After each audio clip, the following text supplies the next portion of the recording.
ओम शांति। 17 दिसंबर 2024 के ईश्वरी महावाक्य। पहले सुनते हैं मुरली के मुख्य पॉइंट्स।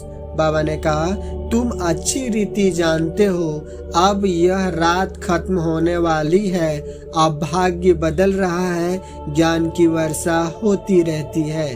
दुर्भाग्य से हम सौभाग्यशाली बन रहे हैं, अर्थात स्वर्ग के मालिक बन रहे हैं। तुम बच्चों बगैर कोई को पता नहीं है, बाबा गुप्त है तो उनकी बातें भी गुप्त। यह सिर्फ तुम ब्राह्मण ही जानते हो और सभी घोर अंधियारे में है, उसको जगाना है समझाकर। हेवन में है सुख, हेल में है दुख। गोल्डन एज मना सतयुग, आयरन एज मना कलयुग दुख। बंगाल में जब कोई मरने पर होता है तो गंगा पर ले जाते हैं, फिर कहते हैं हरि बोल हरि बोल, तो हरि के पास चले जाएंगे, परंतु कोई जाता नहीं। फिर बाबा ने कहा, वहाँ कोई गरीब होता ही नहीं जिसको बैठ दान पुण्य करे। भक्ति मार्ग की रस्म रिवाज, ज्ञान मार्ग की रस्म रिवाज अलग है। हम बाप के बच्चे हैं, हम आत्मा रॉकेट से भी तीखी है। फिर बाबा ने कहा, गरीब लोग बहुत तीर्थ पर जाते हैं, साहूकार लोग बड़े भावके से घोड़े आदि पर जाएंगे। वह गरीब भावना का भाड़ा जितना गरीबों को मिलता है उतना साहूकारों को नहीं मिलता। अंत में बाबा ने कहा, श्रीमत को नोट कर पुरुषार्थ करना है। बाप ने जो कर्म करके सिखलाया है वही करने हैं। विचार सागर मंथन कर ज्ञान की पॉइंट्स निकालनी है। अपने आप से प्रण करना है कि हम बाप की याद में ही भोजन खाएं, तुम्ही से बैठूं तुम्ही से खाऊं, यह वादा पक्का निभाना है। अब सुनते हैं महावाक्य को विस्तार से। मीठे बच्चे, तुम बाप के पास आए हो अपना सौभाग्य बनाने। परम सौभाग्य उन बच्चों का है जिसका ईश्वर सब कुछ स्वीकार करता है। प्रश्न, बच्चों की किस एक भूल से माया बहुत बलवान बन जाती है? उत्तर, बच्चे भोजन के समय बाबा को भूल जाते हैं। बाबा को न खिलाने से माया भोजन खा जाती, जिससे वह बलवान बन जाती है, फिर बच्चों को ही हैरान करती है। यह छोटी सी भूल माया से हार खिला देती है।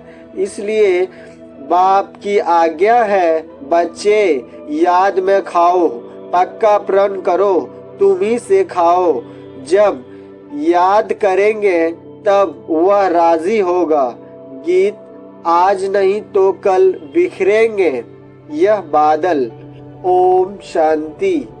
बच्चे समझते हैं कि हमारे दुर्भाग्य के दिन बदलकर अब सदा के लिए सौभाग्य के दिन आ रहे हैं। नंबरवार पुरुषार्थ अनुसार भाग्य बदलते ही रहते हैं। स्कूल में भी भाग्य बदलते रहते हैं ना, अर्थात ऊंच होते जाते हैं। तुम अच्छी रीति जानते हो अब यह रात खत्म होने वाली है, अब भाग्य बदल रहा है, ज्ञान की वर्षा होती रहती है। सेंसुबुल बच्चे समझते हैं बरोबर दुर्भाग्य से हम सौभाग्यशाली बन रहे हैं, अर्थात स्वर्ग के मालिक बन रहे हैं। नंबरवार पुरुषार्थ अनुसार हम अपना दुर्भाग्य से सौभाग्य बना रहे हैं। अब रात से दिन हो रहा है, यह तुम बच्चों बगैर कोई को पता नहीं है। बाबा गुप्त है तो उनकी बातें भी गुप्त हैं। भल मनुष्यों ने बैठकर सहज राजयोग और सहज ज्ञान की बातें शास्त्रों में लिखी है, परंतु जिन्होंने लिखा वह तो मर गए।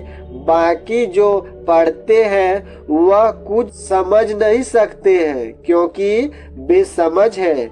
कितना फर्क है। तुम भी नंबरवार पुरुषार्थ अनुसार समझते हो, सभी एक रस पुरुषार्थ नहीं करते हैं। दुर्भाग्य किसको, सौभाग्य किसको कहा जाता है, यह सिर्फ तुम ब्राह्मण ही जानते हो। और तो कोई घोर अंधियारे में है, उनको जगाना है समझाकर। सौभाग्यशाली कहा जाता है सूर्यवंशियों को 16 कला संपूर्ण वही है।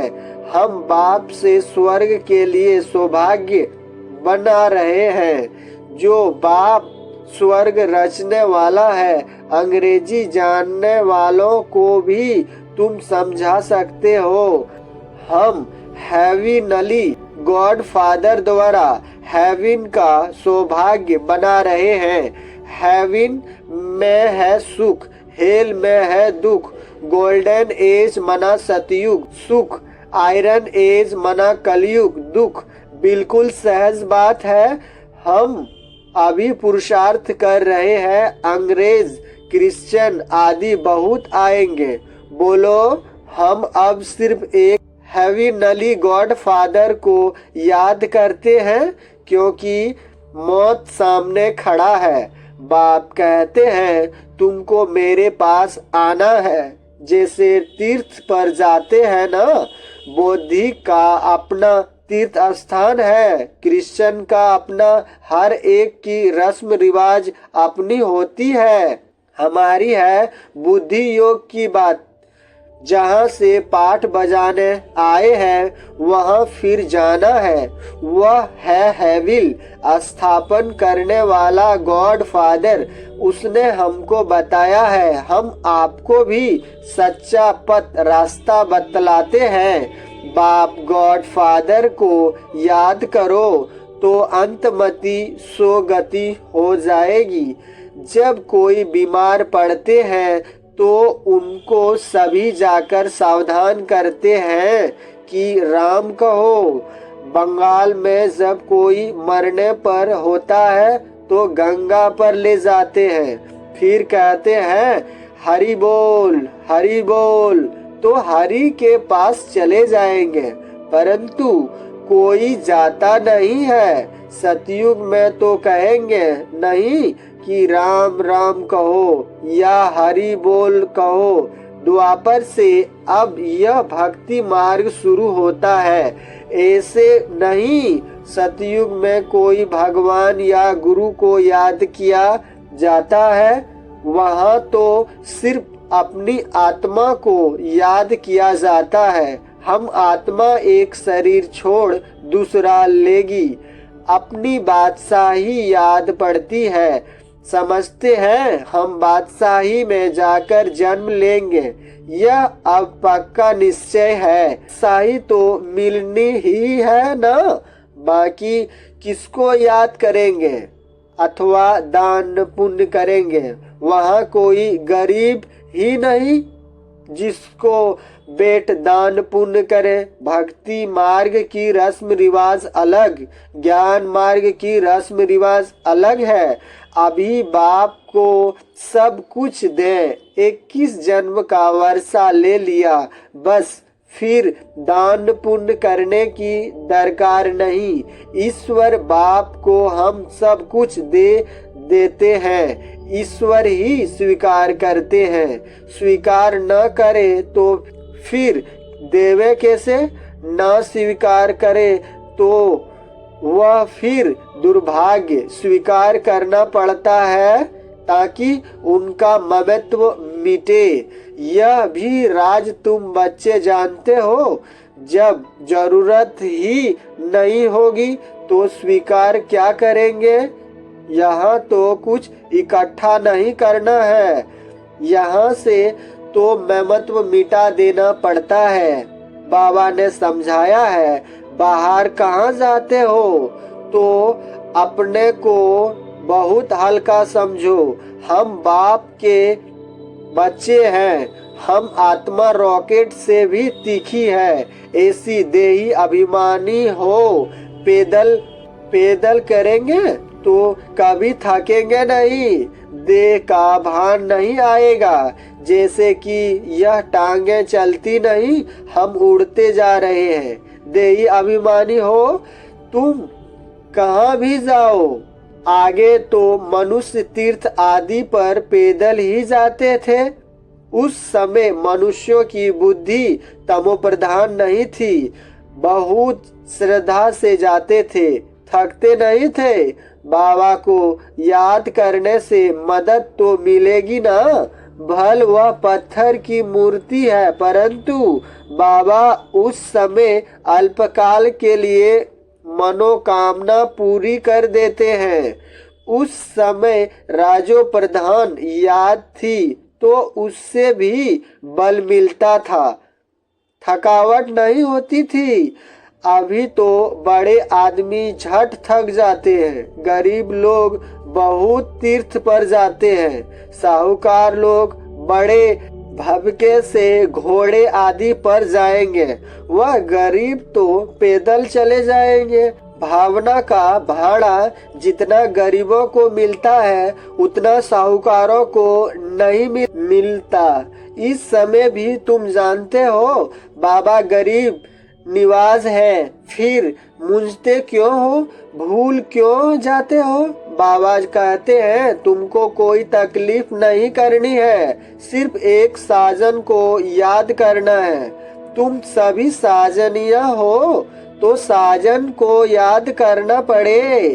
उस साजन को भोग लगाने के बिना खाने से लज्जा नहीं आती। वह साजन भी है, बाप भी है। कहते हैं मुझे तुम नहीं खिलाएंगे, तुमको तो हमें खिलाना चाहिए ना।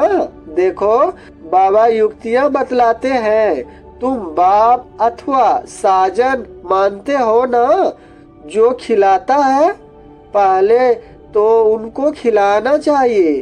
बाबा कहते हैं हमको भोग लगाकर हमारी याद में खाओ, इसमें बड़ी मेहनत है। बाबा बार बार समझाते हैं बाबा को याद जरूर करना है। बाबा खुद भी बार बार पुरुषार्थ करते रहते हैं।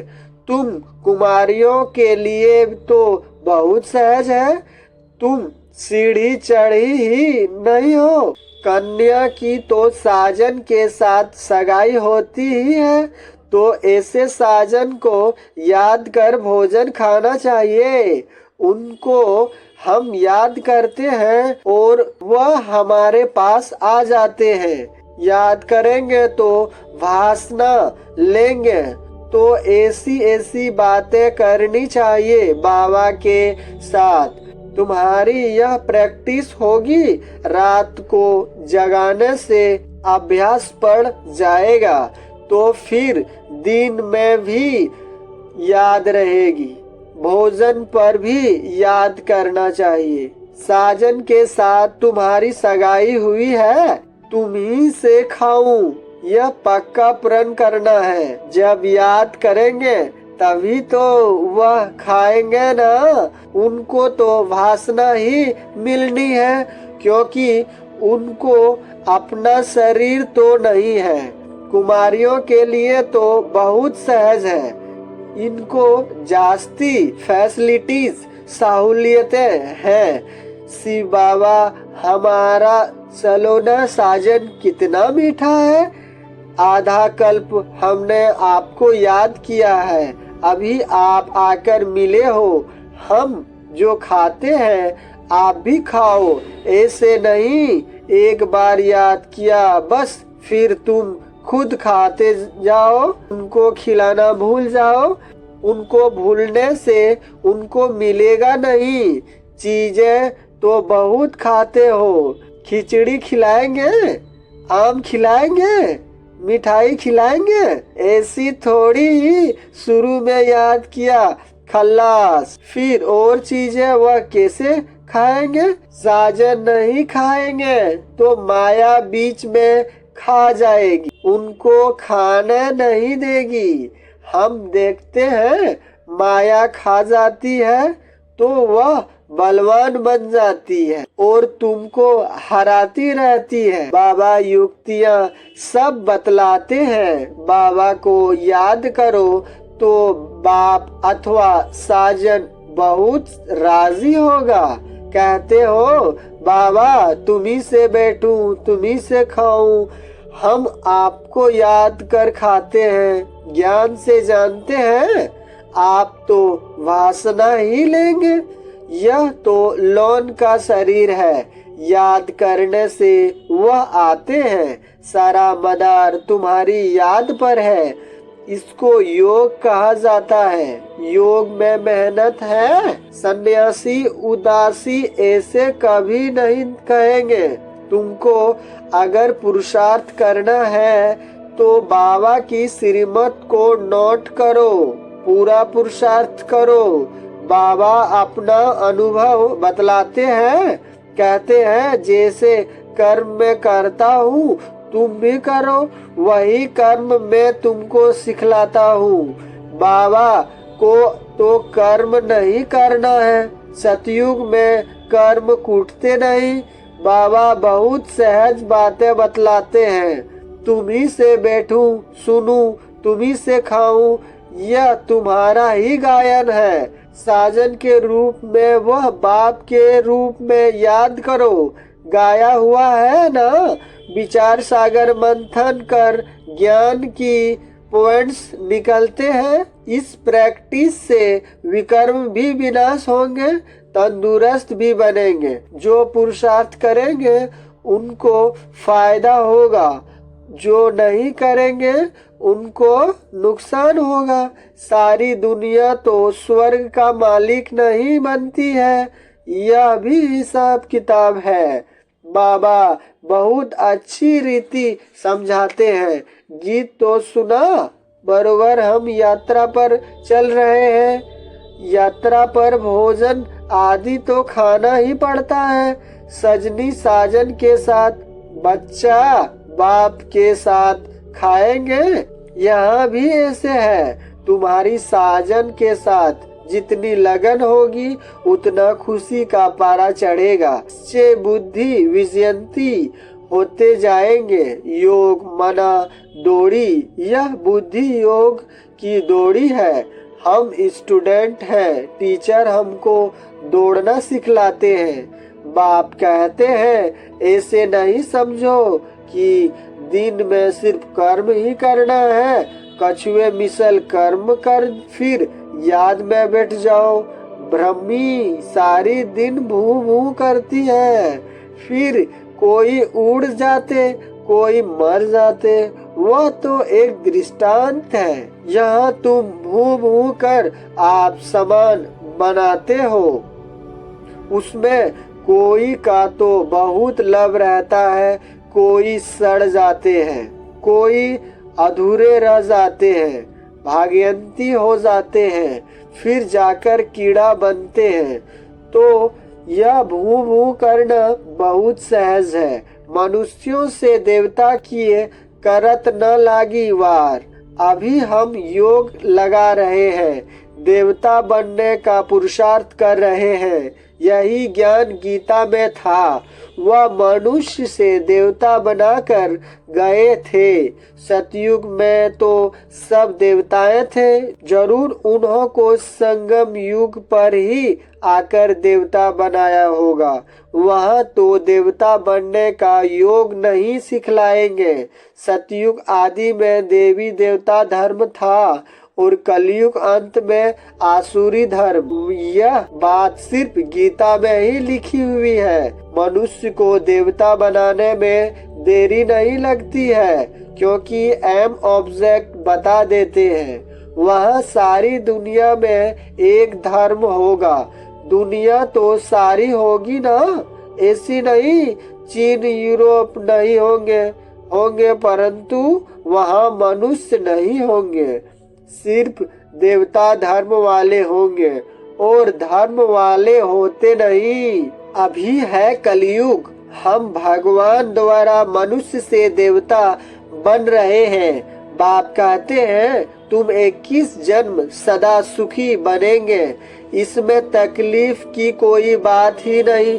भक्ति मार्ग में भगवान के पास जाने के लिए कितनी मेहनत की है। कहते हैं पार निवारण गया, ऐसे कभी नहीं कहेंगे कि भगवान के पास गया, कहेंगे स्वर्ग गया।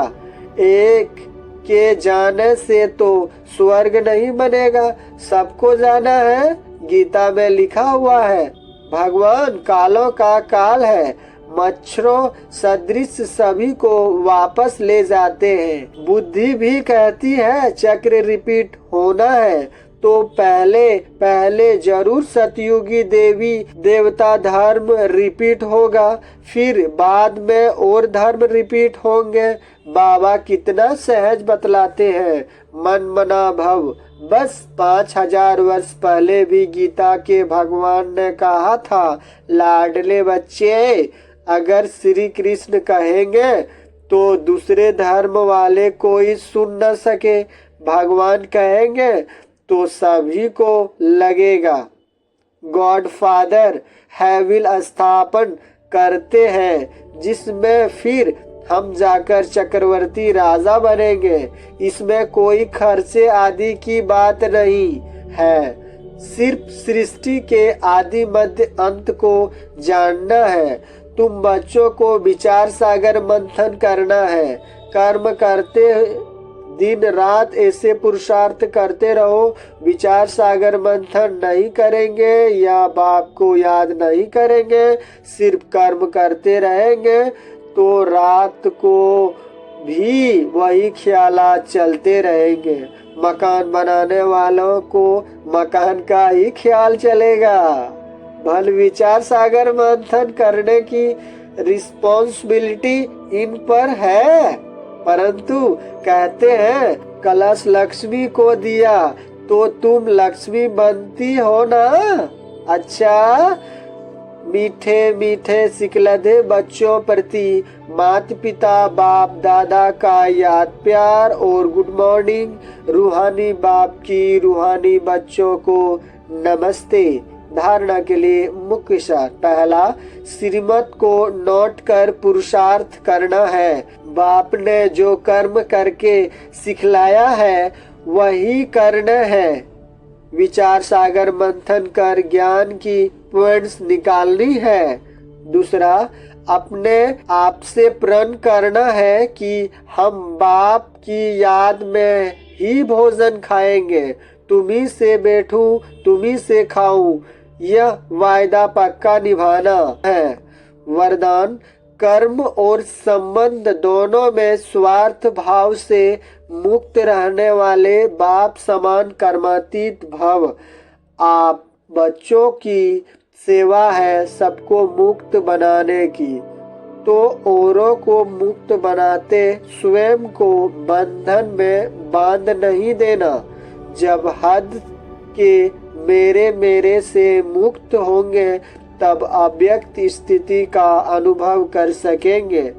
जो बच्चे लौकिक और अलौकिक कर्म और बंधन दोनों में स्वार्थ भाव से मुक्ति है, वही बाप समान कर्मातीत स्थिति का अनुभव कर सकते हैं। तो चेक करो कहाँ तक कर्मों के बंधन से न्यारे बने हैं। अर्थ, स्वभाव संस्कार के वश होने से मुक्त। स्लोगन, जो सरल चित और सहज स्वभाव वाले हैं वही सहज योगी भोलेनाथ के प्रिय है। ओम शांति।